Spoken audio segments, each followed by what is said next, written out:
Buongiorno e benvenuti a questa edizione di Focus TG. Come sempre trascorreremo assieme un'ora e mezza con tutte le ultime notizie, le ultime novità dal Veneto e i collegamenti con le nostre redazioni sul territorio. Noi apriamo peraltro subito questa edizione aprendo una finestra su Venezia. Adesso Mattia Pizzaia vi farà vedere queste immagini che ci arrivano in diretta dal nostro capoluogo di regione. È la cerimonia di inaugurazione del Ponte Votivo della Salute. Sapete, una delle festività più sentite a Venezia, assieme a quella del Redentore. Alle 12 in punto dovrebbe esserci il taglio del nastro. Tra poco ci collegheremo con Lorenzo Maier. Vi faccio vedere invece un'altra notizia che ci arriva da Venezia. Questa la vediamo dal Gazzettino Online. Se ne era parlato molto in questi giorni, se ne era interessato anche il Ministro alla Cultura Giuli durante una sua recente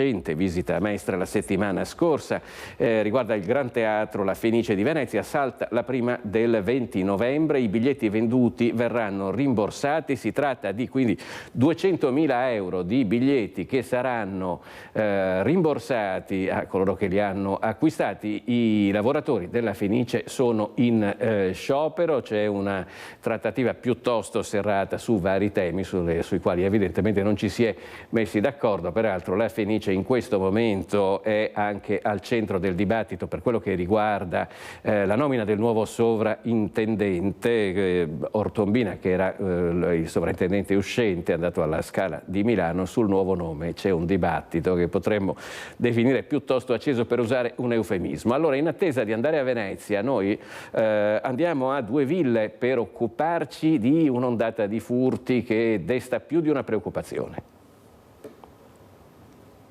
Buongiorno da Due Ville, sono con il sindaco Giuliano Stivan davanti alla sede municipale. Sindaco, anche il vostro territorio purtroppo non immune da furti in abitazione, e l'orario è sempre quello del pomeriggio all'imbrunire.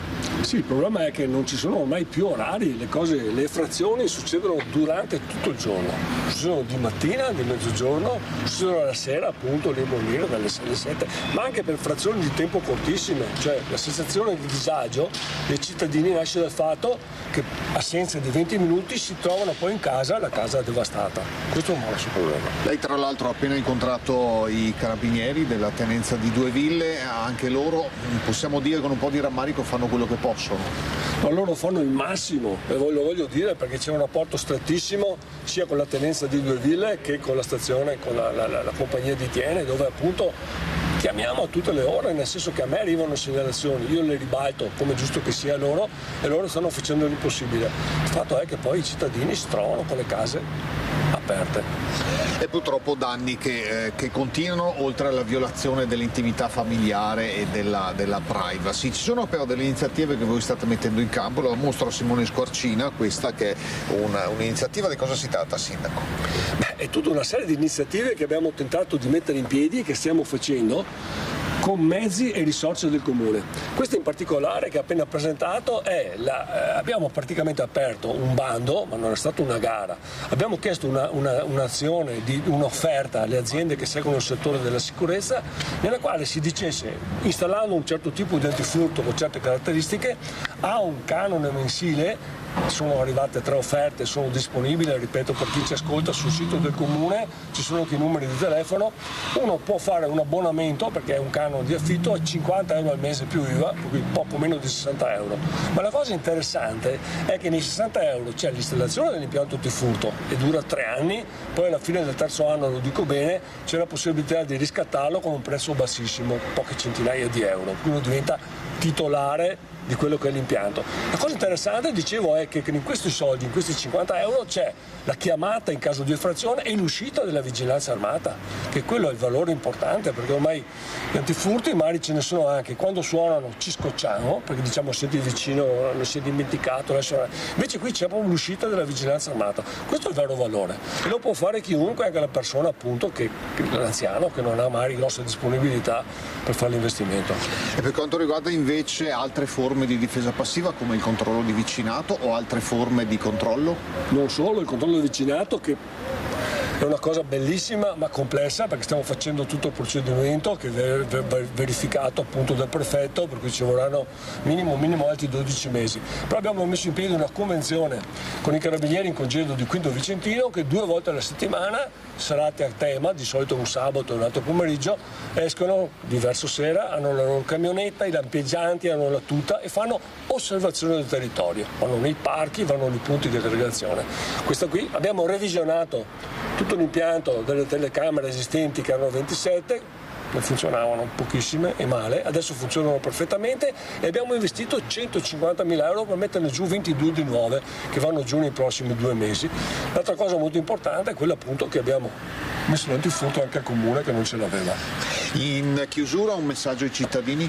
Sì, intanto segnalate sempre, nel senso che non esiste il fai da te, vado dall'amico, lo scrivo, lo metto, per carità fate bene, scrivetelo sulla pagina del comune, su Facebook, però dovete segnalarlo a forza dell'ordine e fatelo in tempo reale, perché loro riescono ad agire, a prendere le persone, a interessarsi, a colpire chi fa ste malefate se sono coinvolti. L'altra cosa è: mettete sugli antifurti, utilizzateli chiaramente e cercate anche di respirare con un po' di calma, perché queste sono cose che purtroppo erano prevedibili. Andiamo verso le festività natalizie ed era previsto, i carabinieri ci avevano avvisato che ci sarebbe stato questo incremento. L'impegno comunque è quello che tutti quanti assieme vogliamo far sì che il territorio di Due Ville diventi un territorio sicuro. Giuliano Stivan, sindaco di Due Ville, lo ringraziamo per la disponibilità. Simone Squacina alla parte tecnica. Da Due Ville è tutto, a voi la linea. Grazie anche a Mirko Cavallini. Noi torniamo subito a Venezia, dove si è aperto il ponte votivo, lo vedete da queste immagini in diretta.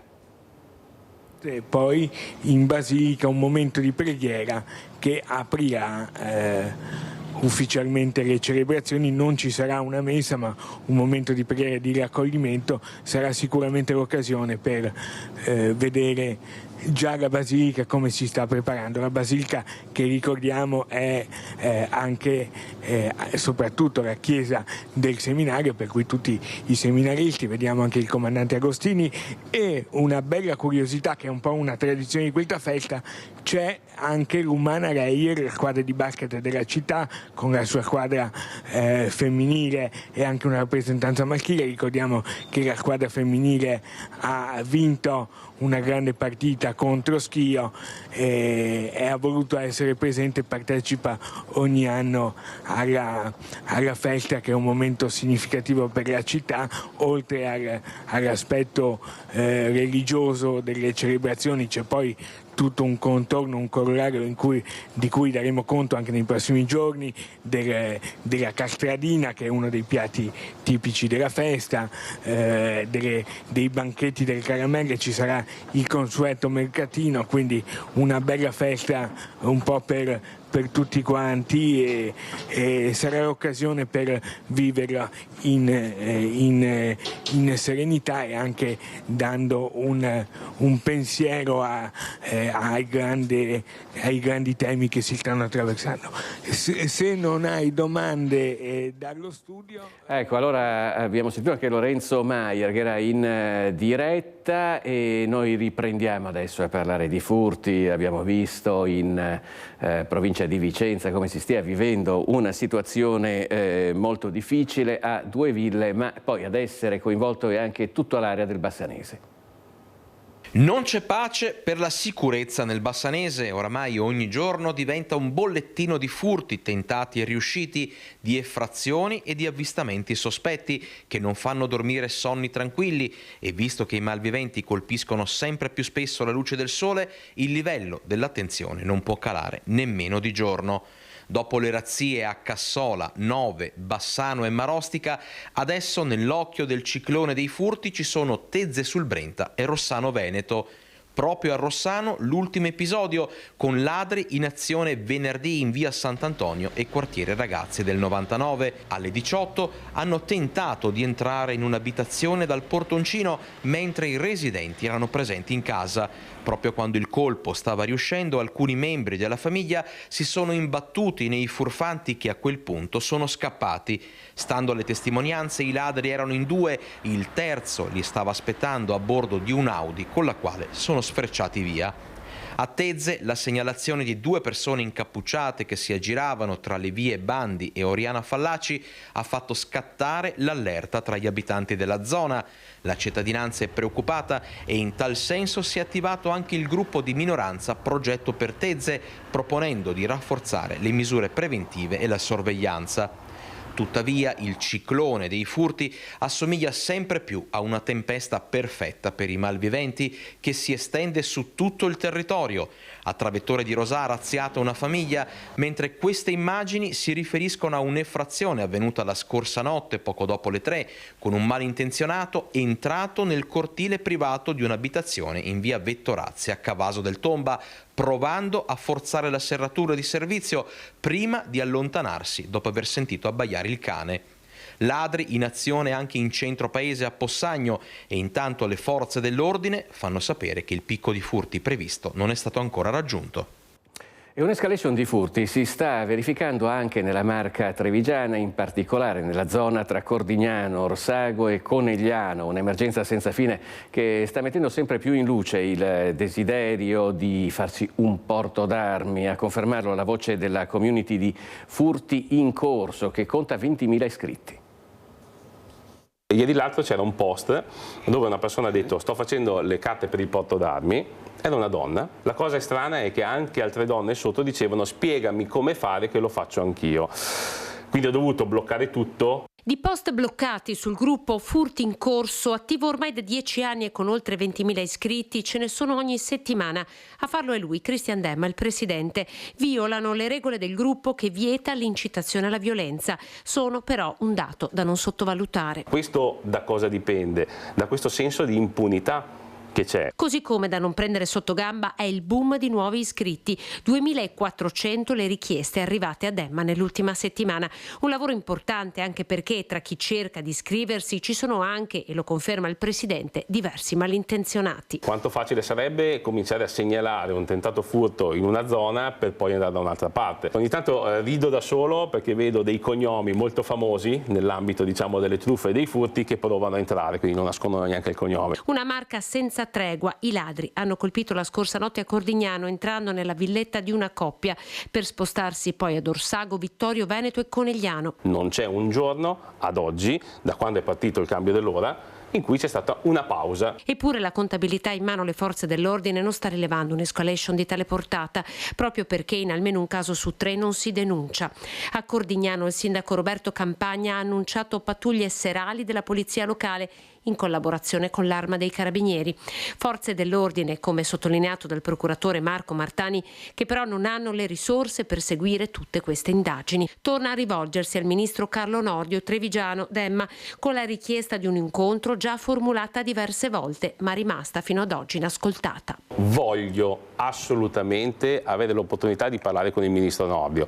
Il gruppo è di più di 20.000 persone e non è possibile, secondo me, non ascoltarci più. Il ministro Nordio, 2 minuti, 2 parole, perché così ci spiega perché non è possibile fare una certezza della pena in un momento del genere, dove la gente glielo chiede in ginocchio.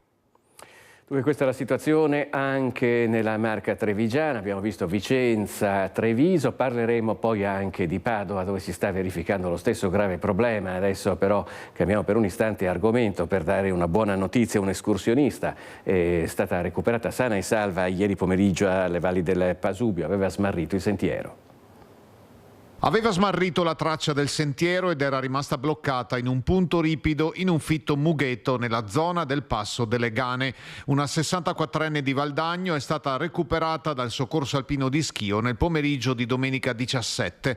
L'escursionista stava percorrendo l'itinerario che porta a Cima dell'Ofre, oltre il sentiero di arroccamento, quando ha seguito una direzione sbagliata, finendo per rimanere bloccata al limitare di un bosco di faggi. Temendo di peggiorare la propria situazione, anche per l'approssimarsi del tramonto, verso le 15 la donna ha chiesto aiuto. I soccorritori, ricevuta la sua posizione, hanno mantenuto il contatto telefonico raccomandandole di non muoversi.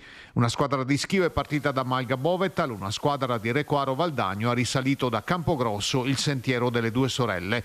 La donna ha risposto ai richiami ed è stata individuata dai soccorritori e riaccompagnata in sicurezza sul sentiero e da lì alla sua automobile. E sull'altopiano continua a rappresentare un grosso problema le razzie dei lupi. Noi adesso ci colleghiamo in diretta con Rozzo, dove per noi si trova Vanessa Banzato, con la collaborazione tecnica di Alessandro Costa Curta, per raccontarci quello che è accaduto, gli ultimi problemi che ci sono stati con i lupi. A te la linea, Vanessa. Buongiorno a te Filippo e a tutte le persone che ci stanno seguendo da casa. In effetti sta diventando davvero sempre più preoccupante questa continua razzia da parte dei lupi che adesso si stanno accanendo in maniera importante contro i cani soprattutto. Pensate che nel giro di una giornata sono stati sbranati qui in altopiano 4 e nel corso di quest'anno si parla di 160 cani sbranati dai lupi in altopiano, davvero un numero tremendo. Soprattutto se si pensa anche al legame che c'è tra le persone proprietarie dei cani e gli animali, appunto un legame fortissimo. Lo sappiamo che ormai diventano membri delle varie famiglie. Assieme a me Federica Capritz, che tra l'altro è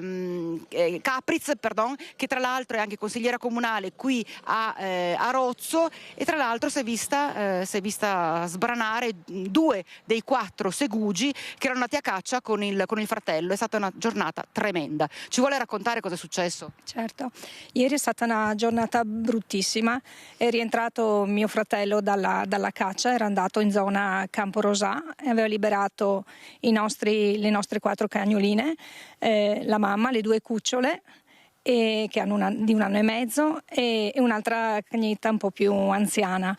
E non tanto lontano da lui, parliamo di 150-200 metri di distanza da lui, ha sentito guaire, è entrato nel bosco e ha cercato, anche perché le cagnette avevano il radiocollare, per cui col palmare vedeva la posizione, ha trovato subito una delle 2 cucciole sbranata e l'ha raccolta. Si sono avvicinate anche altre 2, una delle 2 presentava dei morsi, e in lontananza ha sentito guaire, un forte guaito dell'altra cagnetta. Sì. Ha riportato a casa tutte e 3, la ferita, quella sbranata e quella illesa per fortuna, e poi è tornato su e cercando è riuscito a trovare anche praticamente lo scheletro della 4ª cagnetta. È stata una cosa bruttissima per come erano straziate, e perché comunque sono cani, diciamo, da caccia, sono cani da lavoro, ma per noi sono cani di affezione, e sappiamo che i segugi peraltro sono buonissimi e coccoloni, per cui insomma è stato veramente una cosa straziante. Sindaco di Rozzo, Lucio Spagnolo, c'è tanta rabbia che si associa al dolore di tutte queste persone che si trovano straziate, devastati, appunto sbranati dai predatori i loro animali. Sì, purtroppo è così. Quante volte quest'anno siete venuti a trovarmi e abbiamo dovuto parlare di queste tristissime problematiche che sembrano non avere soluzione. Per l'amor di Dio, sembra che qualcosa a livello legislativo possa muoversi, ma come sappiamo non sono rimedi immediati. Noi abbiamo bisogno di rimedi immediati, perché non è più tollerabile che ci sia un problema di sicurezza, prima di tutto, perché questi lupi hanno attaccato a 100 metri di distanza dai cacciatori e quindi dagli umani. E poi anche un problema che abbiamo rilevato più volte, economico, per il nostro alpeggio, per le nostre malghe, e adesso diventa anche un problema di affezione, perché proprio si sa, chi ha un cane, chi ha un animale a casa, sa come vive la vicinanza di questo animale. Siamo a metà tra l'arrabbiato e l'esterefatto, non sappiamo più cosa dobbiamo dire, abbiamo detto tutto anche in regione, sembrano ascoltarci, ma poi purtroppo le soluzioni non arrivano sul territorio. Sì, perché già in altre occasioni abbiamo parlato proprio con lei, tra l'altro, di alcuni passi che la regione stava facendo per cercare di venire incontro anche a voi amministratori qui in altopiano ma anche sul Grappa, però è ancora tutto immobile, tutto fermo. Per carità, sono scese le mandrie, sono scese le vacche, sono scese le pecore, adesso i lupi si accaniscono contro i cani e c'è sempre più paura anche per le persone. E si avvicineranno ai paesi e faranno quello che hanno fatto gli anni scorsi, che gireranno per le nostre case e per le nostre piazze. È intollerabile. Adesso il fatto di aver portato il lupo da animale super protetto ad animale protetto è un primo passo, ma se questo non dà immediate soluzioni organizzative e gestionali a chi di competenza, e parlo di carabinieri forestali, parlo delle nostre guardie provinciali e parlo di chi sa come deve intervenire, a poco serve modificare una legge se poi sul territorio la legge non ha un'immediata ricaduta. E quindi adesso cosa bisogna fare? E quindi adesso bisogna tenere alta la guardia con i nostri politici e fare in maniera che siano trovati fondi per intervenire sul territorio, per limitare, per abbattere i lupi che sono in più, perché di questo si tratta, o spostarli. Io non so quali sono le soluzioni, non faccio questo lavoro, certamente sono troppi, di questo siamo d'accordo tutti, e se sono troppi vanno eliminati dal nostro territorio. Nessuno ce l'ha contro il lupo inserito in una nicchia ecologica equilibrata, però non è più equilibrata e quindi vanno tolti di mezzo. Anche perché davvero cresce parecchio la preoccupazione. Lei che si è vista sbranare, dilaniare due delle quattro bestiole che avevate in casa, c'è tanta preoccupazione anche per voi stessi, per voi persone. Ma certamente non si va più sicuramente a camminare tranquilli da nessuna parte. Una passeggiata nel bosco adesso uno ci rinuncia, sì. Secondo me uno ci rinuncia, perché comunque non si ha la tranquillità, la serenità. Certo. Cosa bisognerebbe fare? Lo chiedo anche a lei. Cosa bisognerebbe fare? La politica deve dare risposte a queste cose qua. Sicuramente sono fuori controllo, sicuramente magari in montagna non trovano più quello di che mangiare. E un po' alla volta si abbassano, adesso magari prossimamente nevicherà e per cui si abbasseranno in paese, e è evidente che, come già li vediamo comunque sulle strade di notte, loro circolano, no? E niente, chi può recintare recinta, ma abbiamo visto che anche con dei recinti o delle reti riescono a entrare lo stesso, perché sono aggressivi, sono affamati. Anche i cani ieri li hanno mangiati, non era solo che li hanno ammazzati per una questione di territorialità, per antagonismo, così, li hanno mangiati, per cui evidentemente fame hanno.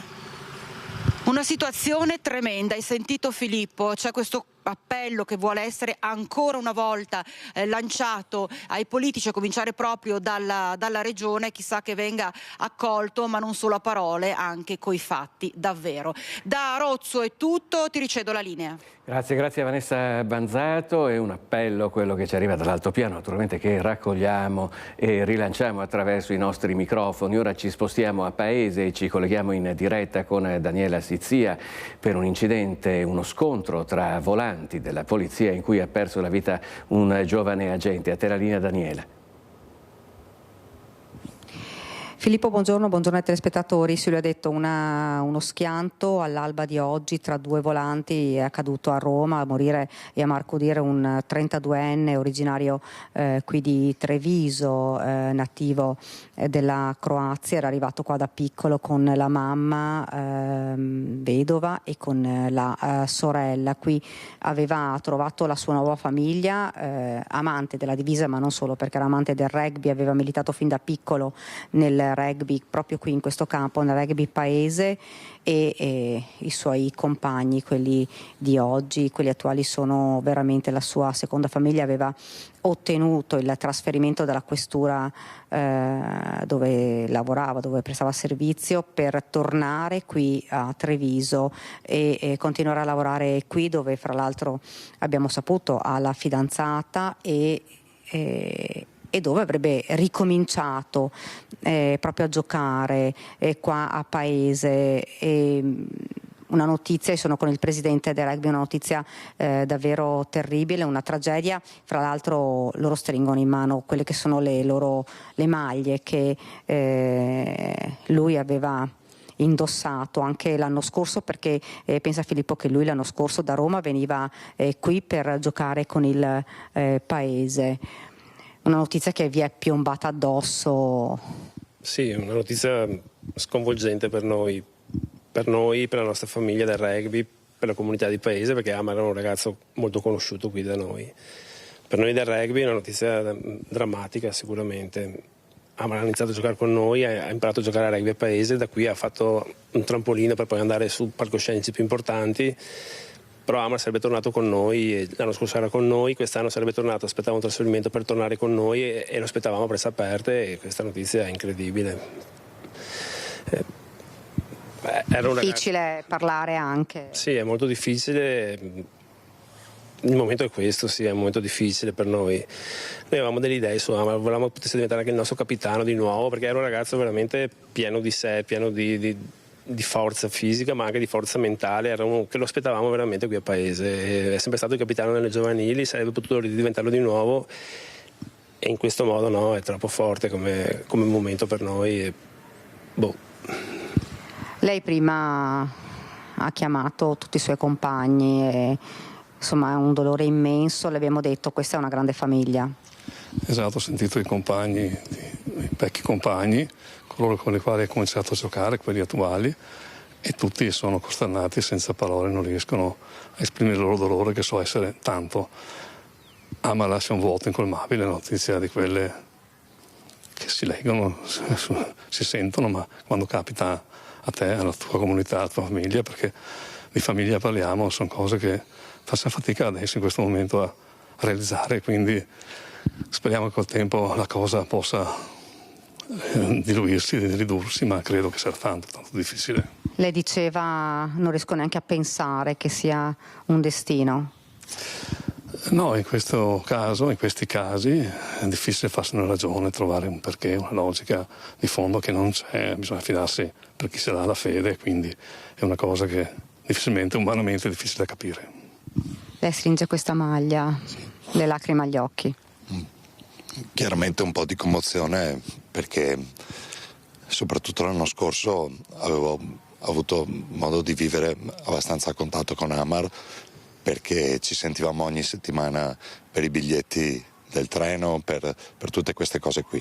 Era un ragazzo veramente d'oro, non perdeva occasione di essere presente a paese anche quando non giocava qua.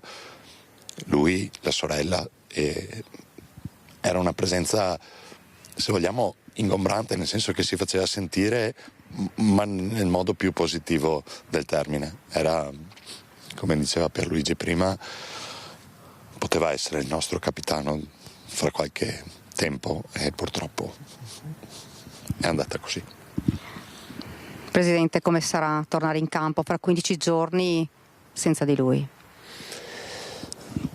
Sarà forte la cosa. Credo che i ragazzi vorranno dimostrare qualcosa per lui, per il suo ricordo, quindi io credo che giocheremo con lutto, sicuramente sì, ma giocheremo a rugby perché Amar era uno vivo, era molto vivo, e io lo ricordo veramente una persona presente, forte, e credo che i ragazzi vorranno trasmettere questa idea di lui sicuramente. Non giochiamo questa domenica, per fortuna non si gioca, penso sia una cosa positiva per la squadra, per il nostro ambiente, però giocheremo anche per lui, sicuramente sì.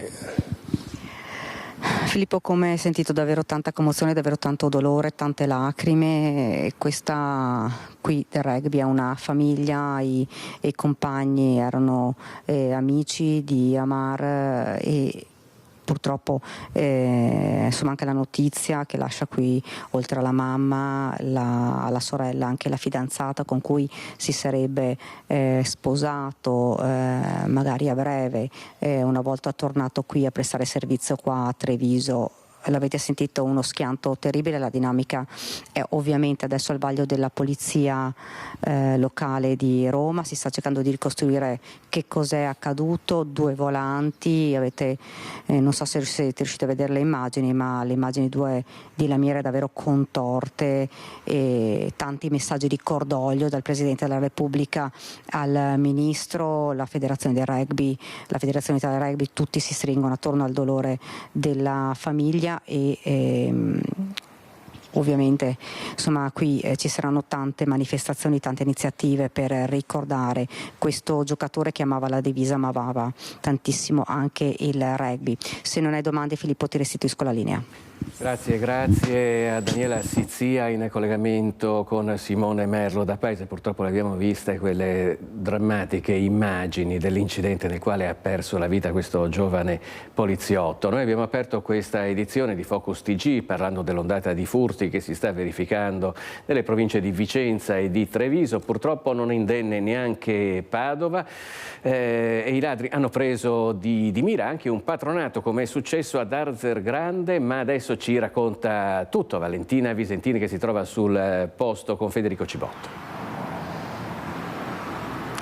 Sì, buongiorno da Arzergrande, proprio così anche la provincia di Padova non è risparmiata dai ladri, furti numerosi sia nell'alta ma anche nella bassa padovana, dove ci troviamo oggi qui ad Arzergrande, dove è stato preso di mira nella notte tra sabato e domenica il patronato. Vi facciamo vedere perché alla fine il bottino del ladro, insieme a Don Saverio che è qui con noi, il bottino del ladro è stato magro, ma i danni che ha provocato il malvivente sono tanti, perché ha utilizzato questo estintore che il collega Federico Cibotto sta riprendendo in questo momento per distruggere, per aprirsi le varie porte, le varie stanze di questa del centro parrocchiale. Ha devastato il vetro della porta della mostra missionaria e poi si è diretto anche verso il bar. Il tutto, tutta questa devastazione, questi danni per prelevare appena una cinquantina di euro. Don Saverio aveva sentito l'allarme nella notte, era venuto anche a fare un sopralluogo ma non aveva visto nulla. La vera sorpresa è stata poi la mattina. La mattina, sì, esatto. Prima della messa delle ore 8 sono venuto qui in patronato per dare un'occhiata e in quell'ambiente che non avevo perlustrato durante la notte. E entrando mi sono accorto di alcune porte aperte e soprattutto dell'altra, quella che va verso l'esterno della cucina nella parte posteriore dell'immobile, e lì ho visto la sagoma di una persona che si dava alla fuga e quindi, scavalcando la siepe, la recinzione, è andato via. Non l'ho visto in faccia, l'ho visto da dietro e è assurdo che indossasse un paio di ciabatte. Più che insomma per il denaro, tanti danni in questa struttura che insomma necessiteranno poi di riparazione. Sì, in effetti ha divelto le porte, i vetri, e sono vetri che mi hanno detto sono molto costosi.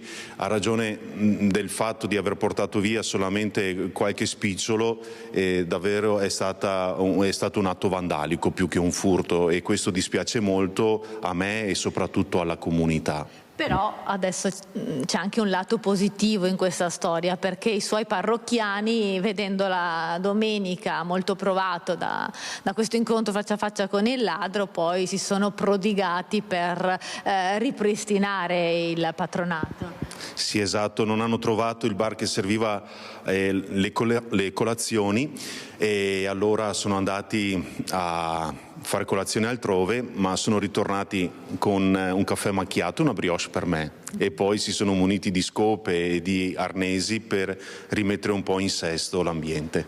Grazie allora Don Saverio per averci raccontato insomma anche l'esperienza purtroppo di una parrocchia che è stata visitata dai ladri, e come spesso accade, sta accadendo in questo periodo in tante abitazioni della provincia di Padova, tant'è che comunque i carabinieri stanno intensificando i controlli nelle varie zone della provincia proprio per prevenire i furti in abitazione, ma anche in questo caso nelle parrocchie. Da Arzergrande è tutto, linea allo studio. Grazie Valentina Visentini e Federico Cibotto. Noi rimaniamo nel Padovano, ma ci spostiamo nel capoluogo. All'Arcella è stato scoperto un garage della droga e sono stati sequestrati 7 etti di hashish. All'interno invece era un deposito per la droga scoperto dai poliziotti della squadra mobile durante un controllo del territorio. Insospettiti da alcuni monopattini parcheggiati davanti ai garage, i poliziotti durante un appostamento hanno notato uno straniero entrare furtivamente. Quando sono entrati anche loro, gli agenti hanno trovato il giovane intento a confezionare dello stupefacente, risultato poi essere hashish. Controllando l'intero garage hanno trovato 700 grammi di hashish, di cui 180 grammi contenuti in una quindicina di ovuli, 150 grammi di marijuana e tutto il materiale per il confezionamento e 1.000 euro in banconote, tutte accartocciate, nascoste in un borsone. Un 20enne del Burkina Faso è stato così arrestato e aveva già precedenti per spaccio. In stazione invece i poliziotti hanno bloccato un uomo che alla loro vista stava cercando di nascondersi. Inseguito e fermato in viale Codalunga, una volta portato in questura è risultato avere 14 involucri di cocaina e 2 dosi di marijuana nascosti nel calzino. Si tratta di un 33enne nigeriano che è stato arrestato e attivate tutte le pratiche per la revoca del permesso di soggiorno per protezione speciale. Nella rete dei controlli della polizia è finito anche un borseggiatore algerino 68enne che aveva appena derubato una donna sul tram in Riviera Tito Livio. Vista la sfilza di precedenti per furto, il questore ha disposto l'accompagnamento nel centro per il rimpatrio di Macomer in Sardegna. Incendio questa mattina all'ex Gran Casa di Villorba, siamo evidentemente in provincia di Treviso, in via Fratelli Rosselli. A dare l'allarme e chiamare i vigili del fuoco un vigilante della Civis che ha visto il fumo e scoperto poi anche alcuni giacigli abusivi con materassi e coperte. All'interno dello stabile sarebbe stato acceso un fuoco per scaldarsi dal freddo. Sul posto, quando sono arrivati i vigili del fuoco, non c'era più nessuno. I vigili hanno provveduto a mettere in sicurezza l'area. Le indagini sono in corso perché i danni sono ingenti. Abbiamo dedicato molto spazio ai furti in abitazione, c'è un'autentica ondata in Veneto purtroppo in questi giorni. C'è un altro problema che però continua a verificarsi ed è quello delle aggressioni al personale sanitario. Bene, a Padova, a Vicenza è partito un primo corso gratuito per imparare tecniche di autodifesa. Un maestro di Jiu-Jitsu impartisce lezioni di arti marziali ai sanitari. Un corso di autodifesa per il personale sanitario. Il dramma delle violenze e aggressioni di medici e infermieri è in aumento esponenziale anche a Vicenza. Quadruplicati i casi in 2 anni nell'uso ottoberica. Con questo trend di crescita a fine anno verrà superata la soglia dei 200 episodi denunciati.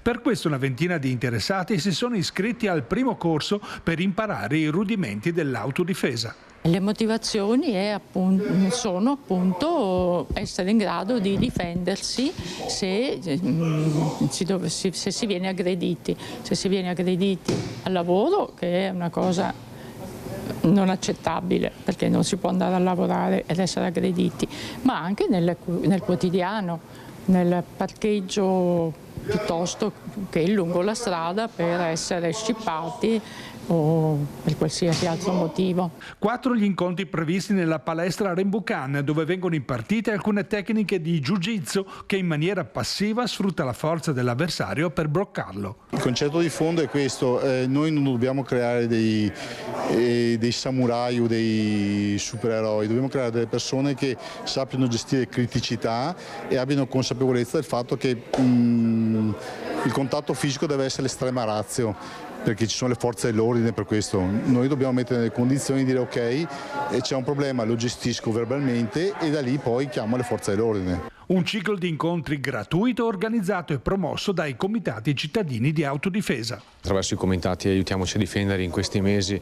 abbiamo creato varie situazioni, varie aggregazioni di persone, di vicinato che crea proprio socializzazione nei quartieri più problematici della città, dove le persone hanno paura anche a uscire la sera per qualsiasi passeggiata, quindi l'unione, la socializzazione, l'aggregazione del vicinato e con questi corsi portano anche a una migliore vita di qualsiasi cittadino. Vediamo anche molte donne in particolare. Sì, purtroppo sappiamo che i malintenzionati aggrediscono principalmente donne sole, quindi questo è un motivo più, anche che siamo nel mese della prevenzione contro la violenza sulle donne, quindi questo è un motivo in più per promuovere questi tipi di corsi. Avete sentito, tra i sanitari che partecipano a queste lezioni di arti marziali c'è una prevalenza di donne, alcune già vittime di aggressioni in passato. Chiedono soprattutto di acquisire tecniche per conservare l'equilibrio e aumentare la sicurezza. Sono un medico, è la prima volta che frequento un corso di questo genere, devo dire utilissimo, non solo per aggressioni probabili o possibili in ambito ospedaliero, ma anche per quando usciamo dall'ospedale, che molte volte è una turnistica notturna, e quindi devo dire che nell'ambiente ospedaliero e circostanziale all'ospedaliero sicuramente non è sempre sicuro. Quindi il metodo che usiamo noi del Jiu-Jitsu Team Vicenza è il metodo Clark, che è lo stesso metodo che viene insegnato, tramandato alle forze dell'ordine da tanto tempo. Punta allo sfruttamento della forza dell'avversario senza ledere in nessun modo il nostro avversario, cercando di ottenere un'immobilizzazione ai fini della sicurezza, ai fini dell'arresto, se vogliamo, parlando di forze dell'ordine, senza ledere in nessun modo. Lavoro nelle scuole a Vicenza per l'ULS 8. E ha partecipato la prima volta? Sì. E cosa si aspetta, cosa vuole imparare da qui in questo corso? Allora, intanto più sicurezza nel sapere affrontare aggressioni fisiche da parte degli utenti. Ecco, lei ha subito aggressioni? Sì, mi è capitato a scuola, e magari in una stanza in cui ero da sola con l'utente seguito. E cosa ha fatto, cosa avrebbe potuto fare secondo lei? È un ragionamento che fa sull'esperienza? Allora ho fatto quello che mi suggeriva l'istinto, però acquisendo tecniche qua spero di reagire meglio. Mi è capitato una volta di essere da sola in un'aula e mi ha preso per il collo e mi ha buttato a terra e lì vabbè mi sono tanto spaventata, mi sono divincolata e sono riuscita ad andarmene. Cioè avere una possibilità per difendersi, saper come reagire dà più sicurezza, insomma, sì. Le persone se ne approfittano, delle persone che aiutano e quindi questi corsi con il maestro servono appunto a difendersi senza far male alle persone. Quanto incide il fatto di essere magari da sole, come è successo qualche volta, come sanitari, penso infermieri o suoi colleghi? Allora, incidono su due eventi. In primis ovviamente una capacità fisica, una potenza fisica che è sicuramente inferiore rispetto all'aggressore. E poi anche c'è un'incidenza culturale, nel senso che in quanto donna tu sei più aggressibile, sei quasi autorizzato, sia verbalmente che non. Purtroppo socialmente è ancora così. E una violenta rissa si è verificata a Padova venerdì pomeriggio nella zona della stazione con lanci di sedie e urla tra giovanissimi che sono stati poi divisi dai passanti.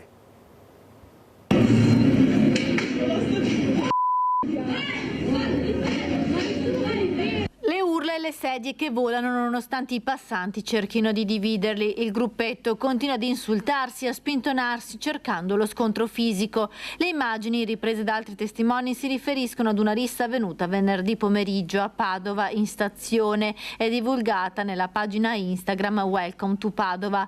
Protagonisti alcune ragazzine e un ragazzo che afferrano le sedie del bar e cominciano a lanciarle. Un episodio che ancora una volta vede protagonisti dei ragazzi molto giovani che scelgono la strada per affrontarsi con violenza, incuranti della gente e delle attività commerciali. C'è un'escalation di continui fatti di criminalità che destano una forte preoccupazione ma anche un'indignazione. Noi come Lega continuiamo a chiedere che ci siano degli interventi seri, concreti e risolutivi. La rissa della stazione segue di pochi giorni quella ripresa da un residente in via Altinate con lanci di bici e minacce tra due gruppi di ragazzi. La sicurezza è un diritto ed è una precondizione essenziale di libertà ed è la libertà quella che meritano di avere i padovani, non un clima di paura e di violenza ovunque. Quindi mi rendo conto che il sindaco probabilmente è ostaggio della frangia sinistra di questa amministrazione che vede nella sicurezza e nel presidio un Far West. Per la consigliera Mosco questi sono gli interventi necessari. Noi pensiamo che l'amministrazione comunale possa intervenire su questo, intanto per esempio aumentando l'organico della polizia locale e anche di poterli dotare dei taser. Anche la presenza della pattuglia dell'esercito che è attualmente ferma, pensiamo che il sindaco Giordani possa farsi portavoce nelle sedi opportune per chiedere che questa pattuglia sia itinerante, cioè si muova sia davanti che dietro la stazione. Ed ora ci spostiamo a Bassano del Grappa con l'arrivo di nomadi nel quartiere di San Lazzaro. Nella piazzola è arrivato il nucleo familiare che era nel Parc Gerosa e ora il quartiere pretende delle risposte dal sindaco Nicola Finco. Alta tensione in San Lazzaro per lo spostamento di un nucleo familiare di nomadi nella piazzola attrezzata dove sarebbero dovute arrivare alcune delle persone ospitate nell'area della caserma Fincato. Invece sono giunti nel quartiere i nomadi che fino a quest'estate stazionavano nell'area di sosta camper del parcheggio Gerosa perché la soluzione di quartiere Pre non era praticabile per la famiglia. Manuel Remonato di È il momento che in San Lazzaro ci vive ha raccolto le perplessità dei residenti su questo trasferimento e soprattutto sul fatto che non ci siano state comunicazioni al quartiere su un argomento così delicato. Arrivano appunto dei camper, dei caravan in una zona qui a San Lazzaro e nessuno viene a saperlo. In precedenza c'era stato un contatto fra amministrazione e quartiere per discutere degli spostamenti delle famiglie nomadi che avrebbero interessato anche la piazzola di San Lazzaro, ma le cose non sembrano essere andate secondo i piani. La verità è che i cittadini, quando i passaggi sono stati fatti in maniera opportuna, parlando con la città, conoscendo anche le persone, avevano anche accettato un percorso, nonostante l'insofferenza di questo percorso, però l'avevano accettato. Tutti sono d'accordo nel dire che il problema c'era, anzi, forse è meglio dire che ancora c'è, e che situazioni come questa devono essere gestite e non subite. Ma qualcuno fa notare che c'è modo e modo di gestire i cambiamenti. C'era un problema che tutti pensiamo e siamo d'accordo che fosse stato un problema, però quello che si è fatto è, ok, spostiamo in quartier Pre. Dopo 3 mesi diciamo che in quartier Pre non possono stare quelle persone perché non è adatto. Allora o c'è un problema manageriale di gestione oppure semplicemente si vuole nascondere la polvere sotto il tappeto. Però che San Lazzaro sia sempre questo tappeto a noi non va bene. Un'accusa piuttosto grave per l'amministrazione di Nicola Finco, per la quale arriva anche un'altra bacchettata, stavolta sul metodo più che sul merito. La comunità non si costruisce con forzature, la comunità si costruisce davvero con un passaggio di dignità verso i cittadini e con un passaggio anche di realtà, di verità. E a Possagno c'è tutt'altro genere di polemica, quella per l'inaugurazione di una lapide in ricordo di un ufficiale della Repubblica Sociale di Salò, presenti i membri dell'Associazione Caduti dell'RSI e l'ex senatore Antonio Serena. La rabbia dell'Ampi, noi all'oscuro fino all'ultimo, questa sostiene l'Ampi è una pura provocazione politica. A Possagno è inaugurata una lapide in memoria di Enrico Dell'Uva, tenente colonnello della Repubblica Sociale Italiana ucciso a colpi d'arma da fuoco nel 1944 nell'albergo Soccar, dove aveva preso residenza per un periodo e fuori dal quale la targa è stata deposta. Presenta alla commemorazione anche l'ex senatore Antonio Serena. Abbiamo deciso di dedicare questa cosa perché lì è stata dedicata una lapide 80 anni fa al suo assassino, a quello che ha contribuito con la squadra di partigiani del Grappa a fare questo attentato. Era una persona degnissima, solo che hanno colpito lui, i Grappa, i gruppi di azione partigiana, per dare l'esempio. Il via libera alla realizzazione della lapide commemorativa autorizzato dalla prefettura. Presenti sul posto un gruppo di cittadini membri dell'Associazione Caduti dell'RSI, ma anche a distanza una delegazione dell'Ampi territoriale. Un fatto, la deposizione, infatti, che sta facendo discutere, che trova nella ricostruzione della storia dell'uccisione del colonnello visioni contrastanti. Chiara la posizione di Ampi. Possiamo anche identificarla come un'operazione gappista, cioè condotta da un comando per eliminare l'avversario, però sta perfettamente dentro una logica antifascista, una logica diretta a combattere chi occupava in quel momento l'Italia, realizzando la positura di una lapide a pochi metri, a 200 metri, da dove era stato impiccato un partigiano, Leo Menegozzo, dopo il rastrellamento del Grappa. Questa noi la consideriamo una provocazione. Non una questione politica per l'ex senatore Serena, dunque, ma un dovere storico. Non siamo noi che siamo noi che siamo in ritardo, è il comune che doveva essere in ritardo. E abbiamo avuto anche parecchie difficoltà. Sono 2 anni che il nostro presidente dell'associazione cerca di mettere questa lapide in ricordo. E avevamo espresso la nostra assoluta contrarietà a che venisse realizzata una lapide per Dell'Uva. La cosa era avvenuta attraverso, secondo noi, è avvenuta a livello governativo. Cioè perché da chi dipendono i prefetti? I prefetti dipendono dal governo, dal Ministero dell'Interno. E quindi sappiamo chi c'è al governo adesso e quindi secondo noi è un'operazione fortemente politica. In Comune di Venezia continua la mobilitazione dei residenti di Trivignano contro la chiusura dell'ufficio postale, l'unico presente in questa frazione del Comune di Venezia. Tra le forme di protesta non si esclude anche la chiusura di tutti i conti correnti postali da parte dei residenti.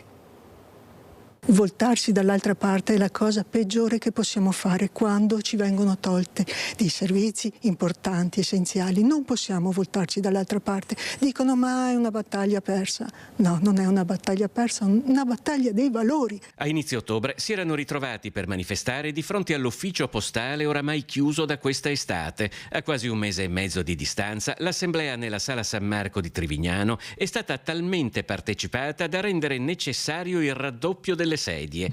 Contro la chiusura dell'ufficio postale si è mobilitato l'intero paese.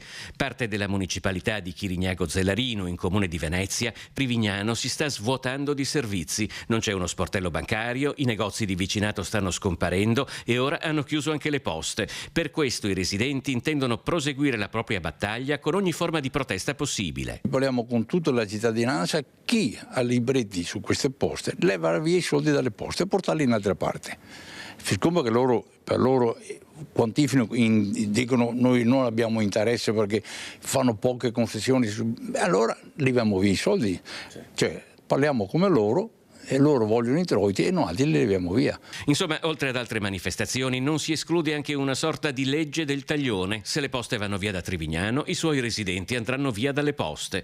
Sul caso si è attivato il Comune di Venezia, senza però riuscire a smuovere Poste Italiane, che anzi ha disposto altre 3 chiusure sul territorio. Purtroppo chiusura ermetica. Non ci arrendiamo, non deponiamo le armi, semplicemente andremo avanti con tutte le mobilitazioni che anche i cittadini da questa assemblea e da questo consesso faranno emergere. Sono certa che ci possa ancora essere la possibilità di contemperare le esigenze delle poste senza andare per questo a precludere il benessere della comunità. In questa battaglia Trivignano è unita dal comitato di quartiere alla parrocchia e sostenuta dalla municipalità al Comune di Venezia, con un fronte politicamente bipartisan che si intende allargare anche ai parlamentari del territorio. Iniziare a sentire e a parlarne a più alti livelli per poter sensibilizzare il più possibile e ovviamente interagire con tutta la cittadinanza per tutte le altre sedi. Noi oggi lavoriamo e io come Presidente di municipalità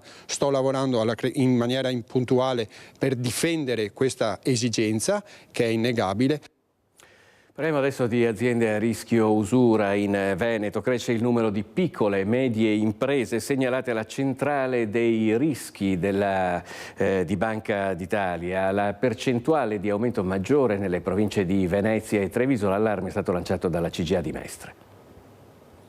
Meno 50% di credito circa al mondo delle imprese in 11 anni, evidentemente o c'è autofinanziamento ma non è molto, oppure si cercano altre occasioni più o meno lecite per poter investire.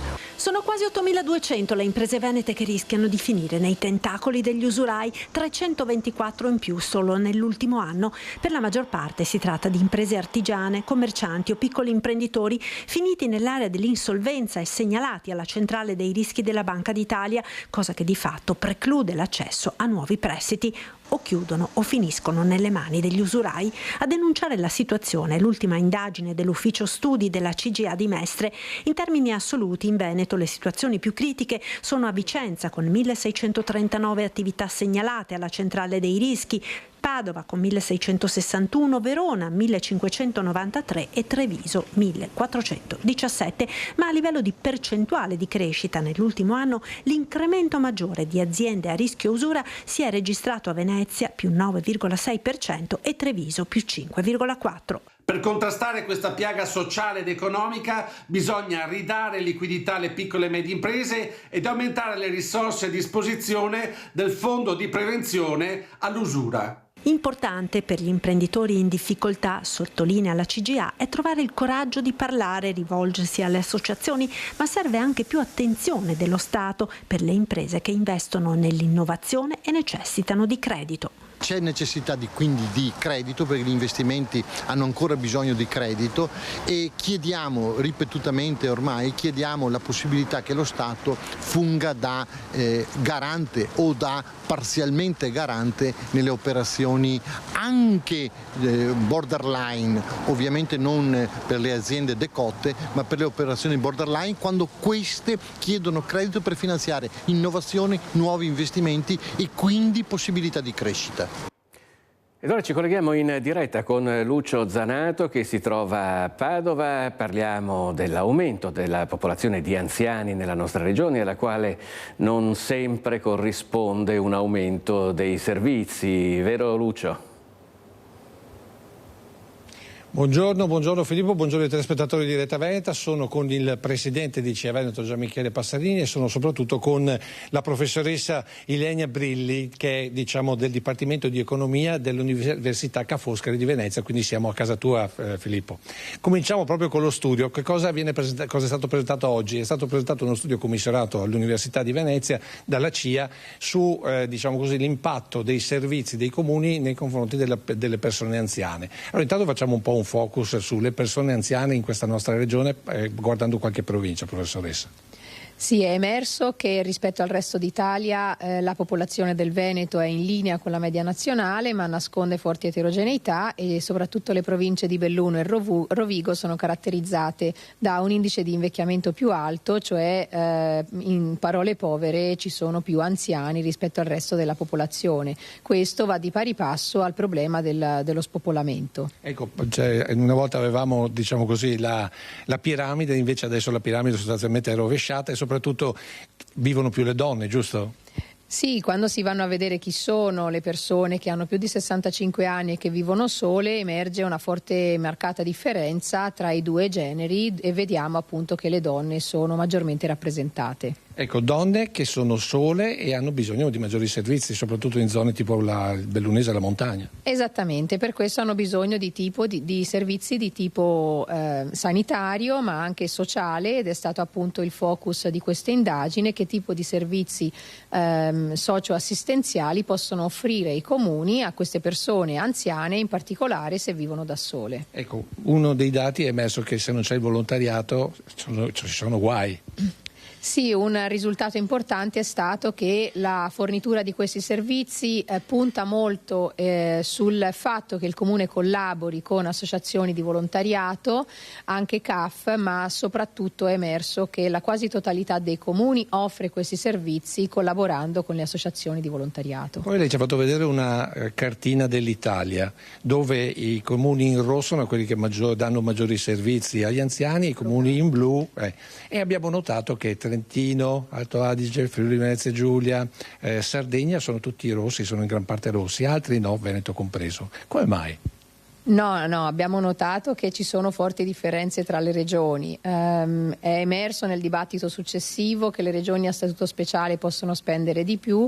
La cartina che ho mostrato faceva riferimento alla spesa pro capite sulla popolazione di riferimento, quindi sugli anziani. Ecco, proprio per questo è presente Licia Venturini, vicepresidente ANCI Veneto, che ha lanciato la provocazione, visto che le regioni a statuto speciale danno maggiori servizi agli anziani, perché non portare il LEP, cioè i livelli minimi di prestazione, quelli famosi in discussione per quanto riguarda l'autonomia anche del Veneto e delle altre regioni, ai livelli delle regioni a statuto speciale, e quindi questo è un bel dibattito che dalla sanità passa alla politica. Detto questo, Presidente Passarini, voi avete chiesto questa analisi, e con questa analisi che cosa deve fare la politica e cosa invece può fare l'associazione come la vostra? Allora, l'associazione come la nostra deve prenderne atto che oggi c'è un tema che è il tema anche che noi poniamo all'interno del nostro percorso politico-sindacale, che è quello dello spopolamento delle aree. Le aree che non solo sono strategiche dal punto di vista produttivo, ma diventeranno sempre più strategiche anche nella necessità di adattamento e mitigazione ai cambiamenti climatici. è all'ordine del giorno ciò che sta accadendo in varie parti d'Italia ma anche d'Europa, ed è ovvio che se noi non abbiamo, se pensiamo alle nostre montagne, figure che rimangono nel territorio e che permettono la gestione e quindi un forte rapporto territoriale di manutenzione e di presidio, diventa un problema anche per chi ha a valle. Alla politica noi portiamo questo tipo di impostazione. C'è la necessità di mantenere le persone nelle aree rurali. Vero, abbiamo una politica agricola comunitaria che a livello regionale destina il 40% delle risorse alle aree montane, ma non è solo la montagna il problema è tutto il sistema rurale, perché ad esempio abbiamo sentito prima anche in una provincia come quella di Rovigo abbiamo delle difficoltà. È ovvio che questo diventa una strategia politica se noi vogliamo riuscire a mettere anche un freno a quella che è la necessità di ricambio generazionale, quindi di manodopera, spesso all'ordine del giorno. Anche i pensionati che oggi hanno la soglia di invecchiamento si è alzata possono essere parte di questo sistema. È un sistema ovviamente che va aiutato sia se si vuole arrivare ad essere un elemento di spinta per quanto riguarda le politiche sociali, il volontariato, ma anche se si vuole essere ancora attivi nell'ambito dell'impresa, un'impresa che sempre di più ha necessità di manodopera che spesso non trova. Ecco, voi è tanto vero che state rilanciando il tema dei voucher.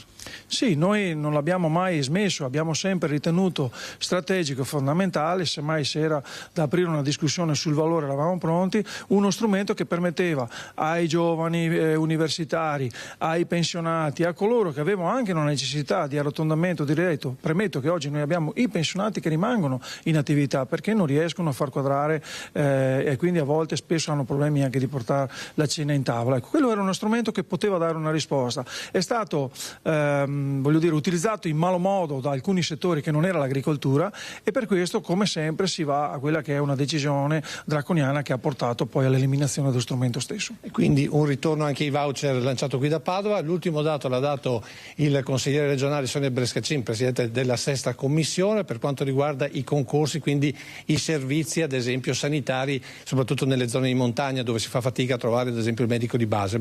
C'è stato un concorso ogni 3 giorni a parte della regione. Per quanto riguarda i medici c'era una richiesta di oltre 1000 medici, fino adesso sono riusciti ad arrivarne a essere collocati poco più di 300, ma perché? Perché non si sono presentati i concorsi, quindi c'è una forte richiesta di medici da parte del Veneto e quindi di conseguenza i servizi soprattutto agli anziani. E con questo da Padova è tutto, a te Filippo.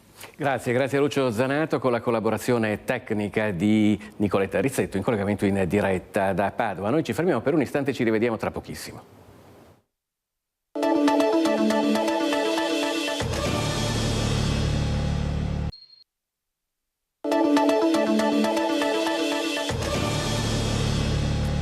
Bentrovati a Focus TG, apriamo questa seconda parte della nostra edizione odierna parlando di cultura e di impresa, e lo facciamo con il presidente di Unioncamere del Veneto, Antonio Santocono, che vediamo collegato con noi. Buongiorno Presidente. Buongiorno a lei. Senta, lanciamo subito un appuntamento molto importante che si svolgerà nella sala Cesare De Michelis dell'M9 di Mestre su cultura e impresa, un dialogo di valore. Questo è il titolo. Noi chiediamo in che cosa consiste questo incontro e soprattutto qual è per l'appunto il rapporto che può esserci tra l'impresa e la cultura. Ma guardi, l'Unioncamere da circa 50 anni sviluppa un premio per lo sviluppo economico, in base al quale vengono premiate tutte le aziende del territorio regionale che in qualche modo hanno contribuito a dare una particolare attenzione all'innovazione, alla crescita, allo sviluppo del territorio stesso e anche all'internazionalizzazione. Per cui di solito si faceva una premiazione dove per ogni provincia della regione veniva scelta un'azienda che si era particolarmente distinta per particolari motivazioni. Tuttavia da 3 anni a questa parte abbiamo deciso di dare una maggiore attenzione a questo tema, cioè cercando anche di mettere degli altri eventi al contorno che siano poi preparatori di quella che poi sarà la premiazione finale. Questi 3 anni li abbiamo chiamati gli stati generali delle Camere di Commercio, cioè dove praticamente le Camere di Commercio del Veneto, che sono 5 in questo caso, perché ci sono quella di Treviso e Belluno e quella di Venezia e di Rovigo sono un'unica Camera di Commercio, Attraverso di queste noi ci incontriamo sia tra amministratori, fra rappresentanti del sistema camerale, rappresentanti delle istituzioni, università, eccetera, per discutere di quelli che sono i temi più rilevanti per il mondo delle imprese e in questo caso anche per riportare al sistema delle imprese, visto che le Camere di Commercio sono a tutti gli effetti sono la casa delle imprese, riportare quello che la Camera di Commercio ha fatto per il mondo delle imprese, per il mondo dell'economia regionale. Quindi in tal senso stiamo parlando di quasi 420.000 aziende nel nostro territorio, di una regione che è tra quelle più produttive a livello economico, ma non soltanto a livello nazionale, ma anche a livello europeo. E quindi una realtà di grandissimo valore che è anche spesso e volentieri studiata dal mondo dell'università, proprio perché ha delle caratteristiche particolari rispetto a quelle magari di altre regioni del nord. Com'è la situazione, le chiedo Presidente, dal vostro osservatorio privilegiato della nostra economia, lo stato di salute delle nostre imprese? Beh, guardi, lo stato di salute, ecco, non possiamo dire che non sia buono. Sicuramente in questo momento dove ci sono delle problematiche geopolitiche, dove ci sono problematiche energetiche, ci sono delle problematiche inflattive, ovviamente le imprese accusano una certa difficoltà, che più che altro è legata al fatto che la programmazione non può avere il ruolo che ha avuto in passato in questo modo, perché di fronte a queste difficoltà, di fronte a queste preoccupazioni è difficile pianificare una crescita nel tempo. E questo è in qualche modo dimostrato dal fatto che, ad esempio, nel mondo delle imprese manifatturiere in particolare, gli ordini sono scesi in quest'ultimo periodo, mentre prima si sapeva che c'era intorno a 90-120 giorni addirittura di ordini già in lavorazione, adesso si parla di 30-40 giorni, quindi questo è significativo che anche non solo il nostro mondo delle imprese, ma anche di tutte le imprese e anche le nazioni europee che hanno bisogno delle imprese venete in qualche modo hanno rallentato e in tal senso quindi c'è una certa preoccupazione. Certo non possiamo parlare di crisi come quella della Lehman Brothers del 2008 o quella del periodo pandemico, sono ancora di livello abbastanza controllato e monitorato, però sicuramente va guardato con grande attenzione questo problema. È chiaro però che continuiamo a essere una grandissima realtà, sapete che ormai il Veneto in realtà fa parte del triangolo industriale ormai più quello che è della Lombardia, Veneto e Emilia Romagna fanno parte di questo triangolo industriale che è particolarmente riconosciuto a livello europeo, quindi grandi problematiche non ce ne sono. Non abbiamo visto riduzioni in questo momento dalle trimestrali del PIL rispetto agli scorsi anni, però immaginiamo che in quest'ultimo scorso del 2024 qualche segnale sarà un po' più intenso e quindi ovviamente come sistema camerale noi saremo sempre a disposizione delle imprese per aiutarle a sostenere questa fase particolarmente critica. Bene ricordarlo anche ai nostri telespettatori che hanno un po' di anni, perché noi abbiamo sempre studiato a scuola che il triangolo industriale era Genova, Torino e Milano, ma oramai da parecchi anni l'asse dell'economia del nostro paese si è spostata verso il Veneto e l'Emilia Romagna. Da questa sempre maggiore incertezza che può esserci sul futuro, visto uno scenario geopolitico in rapida evoluzione, potrebbe essere questo proprio il filo conduttore nel ripensare allo sviluppo delle nostre imprese, cioè metterci a riparo per quanto possibile da queste tempeste che ci arrivano da fuori Europa, per quanto sia possibile ovviamente. Certo, ma su questo è fondamentale il ruolo dell'Unione Europea, che così come si è compattata durante il periodo del Covid, adesso deve dimostrare in una fase nuova, con un nuovo governo europeo e con nuove figure politiche che sono entrate nel Parlamento, deve dimostrare di avere questa capacità di compattarsi per poter reagire in maniera omogenea a queste difficoltà che stanno nascendo per il mondo delle imprese. Non è solo per il Veneto, ovviamente è per tutto il resto del nostro paese, però è importante e da questo punto di vista noi come sistema camerale ci auguriamo che questo avvenga soprattutto anche in funzione di una critica che noi spesso facciamo all'Unione Europea, che è quella di avere una sorta di ansia regolatoria che in qualche modo incide su quelle che sono la crescita e lo sviluppo delle nostre imprese. Ricordiamo,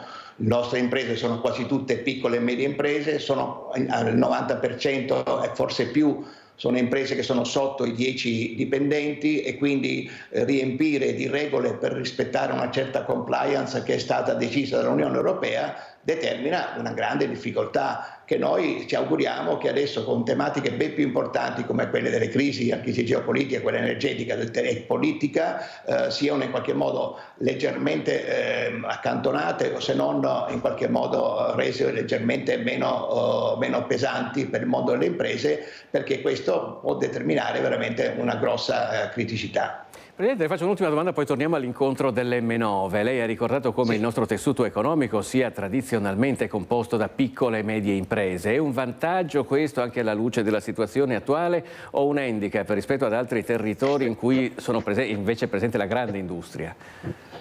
Ma guardi, allora ci sono diverse teorie. Io devo dire che vivo in Veneto da 50 anni e saranno 40 anni che sento dire che il modello Veneto è in crisi. Non mi pare che questo sia effettivamente avvenuto, e in realtà è effettivamente però un modello diverso, perché non è solo un aspetto economico, ma è anche un aspetto culturale e anche di mentalità. Il modello Veneto, io al momento sono convinto che non sia un modello in crisi. È vero che quando si parla con l'Unione Europea veniamo sempre stimolati a favorire l'aggregazione, ma l'aggregazione non deve avvenire soltanto mettendo insieme delle aziende e facendo delle aziende più grosse, può avvenire anche attraverso la creazione di reti d'impresa che sono anche stimolate da questo punto di vista dalla stessa Regione Veneto. Reti di impresa che in qualche modo possono svolgere questo ruolo di aggregazione e di crescita comune, eccetera. Se invece noi ci aspettiamo che le piccole e medie imprese si mettano d'accordo fra di loro per poi creare delle imprese più grandi, posso dire che non è la mentalità dell'imprenditore veneto, del piccolo imprenditore veneto, quella di aggregarsi con altri.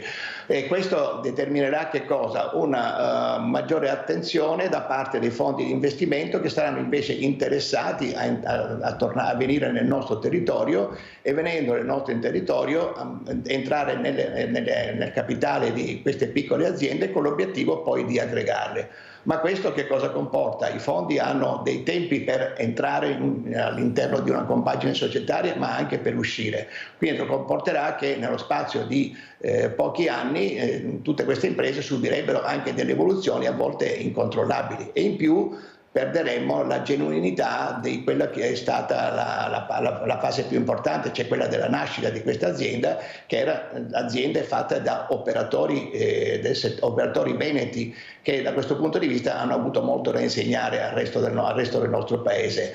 E il rischio che cos'è? È che le nostre industrie un po' alla volta, le nostre imprese un po' alla volta, da imprese economico-industriali diventino delle finanziarie a tutti gli effetti, perché chi ha investito e che magari ha problemi di passaggio generazionale decide di cedere ai grandi investitori una parte della propria azienda, se non tutta, nel momento in cui da questa cessione ricaverà dei capitali, li investirà in attività di tipo finanziario, e questo farà sì che ci sarà una finanziarizzazione delle imprese venete, che a quel punto sì determinerà una grossa crisi del modello veneto stesso.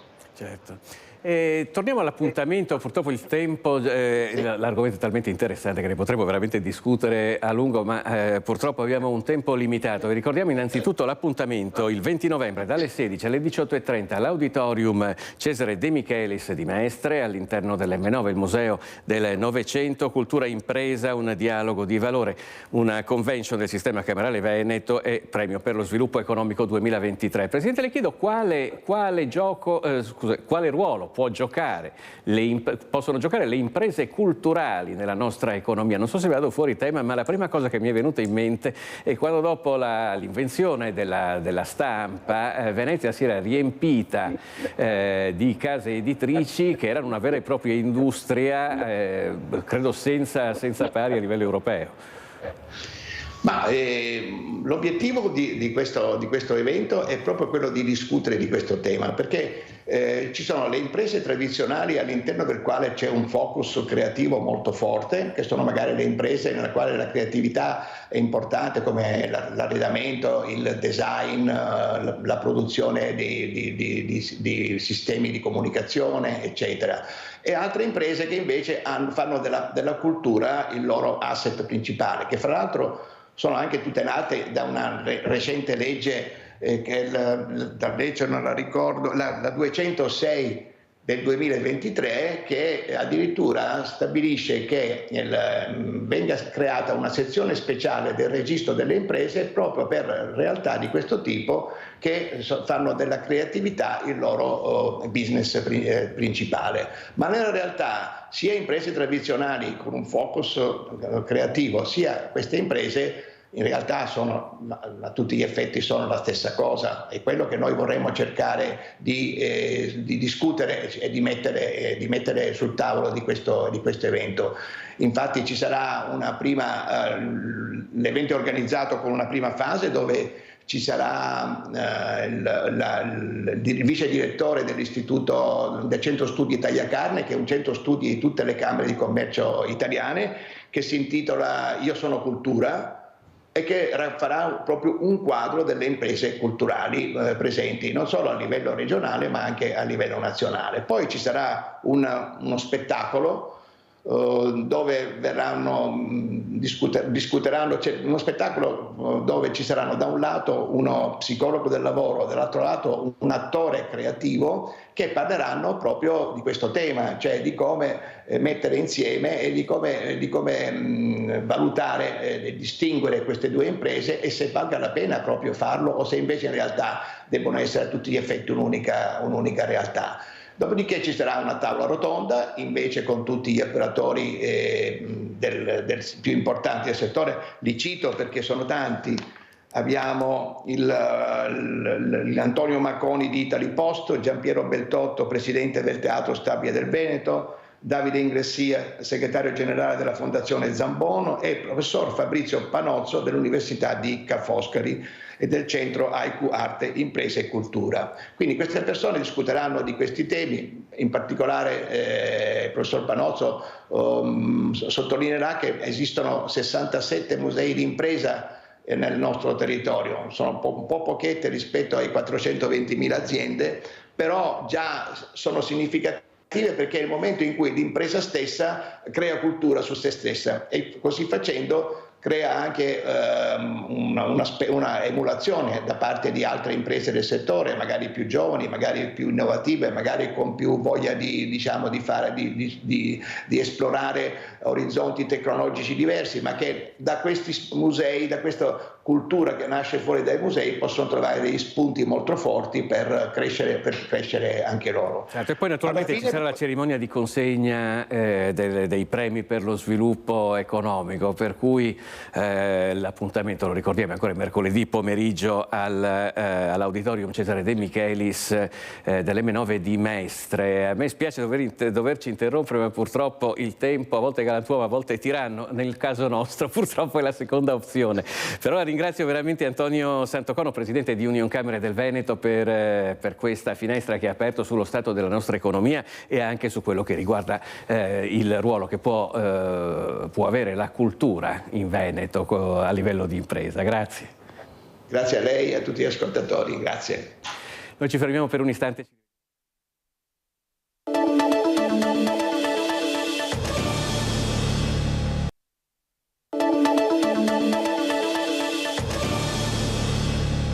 Ben trovati a Focus TG, abbiamo aperto questa edizione parlando della impressionante ondata di furti che sta attraversando la nostra regione, soprattutto nelle province di Padova, Treviso e Vicenza. E proprio nel Vicentino andiamo a Colceresa, dove la notte appena trascorsa si sono verificati un numero impressionante, circa una ventina di furti, tra furti e tentati furti in abitazione, ladri che hanno preso di mira anche l'abitazione del sindaco. Ci racconta tutto Alex Giuliano. L'ondata di furti nel Bassanese, nella Pedemontana, sembra essersi concentrata in queste ultime ore su Colceresa, dove nel weekend sono state registrate quasi 20 segnalazioni fra furti riusciti, messi a segno, e tentati furti. Un tornado, una tempesta che si è abbattuta sul paese. Siamo in compagnia del sindaco di Colceresa, Enrico Costa, che tra l'altro è anche un testimone diretto dei fatti, perché hanno provato, sindaco, a forzare a entrare anche in casa sua. Sì, purtroppo questa notte è stata una notte, credo, da incubo per tutti i nostri cittadini, perché insomma, come è stato anche detto prima, si ipotizza circa una ventina di tentativi o tentativi riusciti di effrazione presso le abitazioni.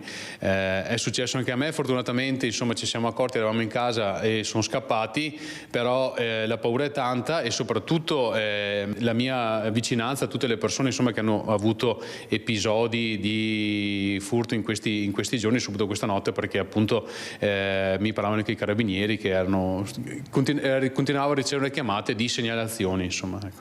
Ecco, nelle ultime ore proprio i carabinieri hanno registrato 8 denunce di furti o tentati furti.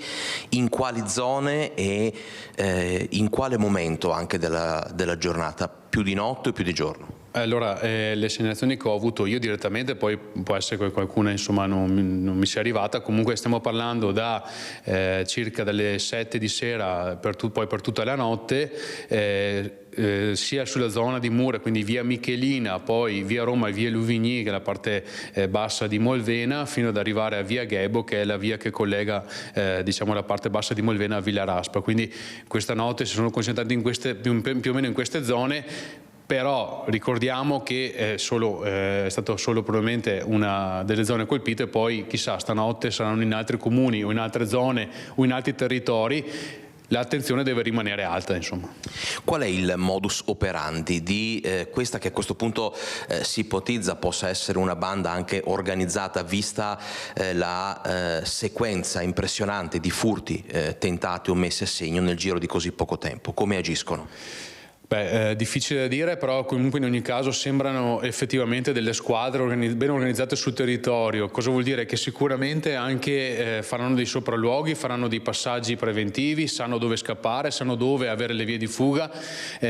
Quello che dico sempre non è mai da tenere, è da tenere insomma in considerazione, segnalare qualsiasi tipo di atteggiamento sospetto, presenza sospetta, una macchina con atteggiamento sospetto, delle persone che magari stanno guardando all'interno di abitazioni, fanno dei passaggi particolari. Ecco, invito tutti i cittadini a segnalare immediatamente le forze dell'ordine la presenza di queste presenze sospette, perché è necessario avere una capillarità estrema delle segnalazioni, non aspettare un'ora dopo, il giorno dopo, qualche minuto, chiamare subito, perché è l'unico modo, l'unica arma che abbiamo, insomma.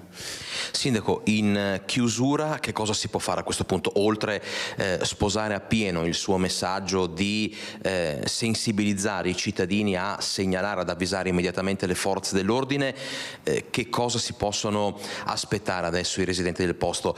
Controlli di vicinato, c'è l'idea di organizzare qualche ronda, c'è l'idea di potenziare con le forze dell'ordine i controlli nelle serate, nelle nottate, insomma, di novembre e dicembre? Che cosa si può fare?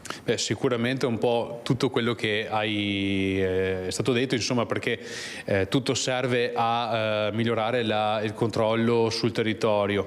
Chiaro che però anche le forze dell'ordine, l'ho sentito anche prima, non riescono a esserci dappertutto, anche loro sono in carenza di personale, è difficile controllare un territorio che comunque è ampio. Se battono determinate zone è anche per un preciso motivo, perché il territorio è ampio, perché è difficile poi da controllare, quindi per quello serve in qualche maniera un maggior aiuto anche tra noi cittadini, controllare, magari mettersi d'accordo anche con i vicini, avere un occhio in più, anche adesso sto pensando anche alle persone sole, agli anziani soli che sono i soggetti quelli più sensibili, insomma, quindi il controllo di vicinato lo facciamo tutti assieme, quindi in qualche maniera dobbiamo puntare soprattutto su questo. Era questo l'ultimo contributo a questa edizione di Focus TG che termina qui, grazie per averci seguito e buon proseguimento con i programmi di Rete Veneta.